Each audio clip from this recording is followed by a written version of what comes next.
Okay, so this is my Ken Hom wok. It's a 36cm one, and if I just get the tape measure out, I'll convert that to inches.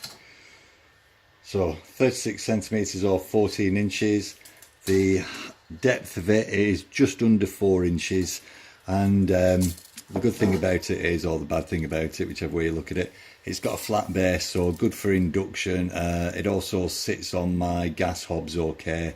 You don't need one of the adapters for it, and that is 6 inches across.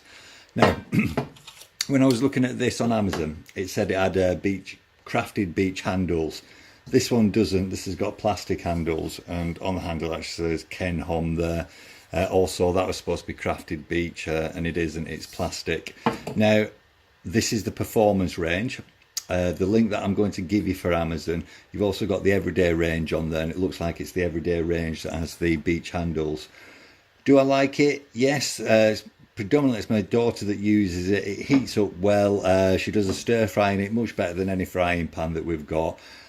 My only reservation about it is it's not very non-stick. I mean, you can see in there, I've really, let's see if you can see it.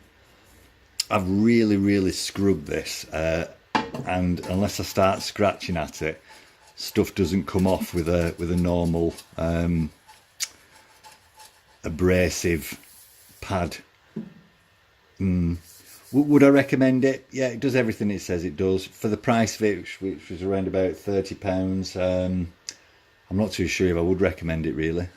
Mind you, when I was looking, the others were for that sort of price or slightly less. Didn't look as good and didn't come with a chef's name like Ken Hom. So it's good to, it's easy to use, and obviously with having the little handle as well, when you're if you want to toss something that's heavy, or if you're decanting from it, it's very simple. So my verdict is I definitely wouldn't say don't buy it. I'm glad that I did buy it. I just wish that it was more non-stick than it actually is. So that's my recommendation. Worth a buy, good price on Amazon, well made, well constructed, good handles, although not the beechwood ones. Yeah, so that's it.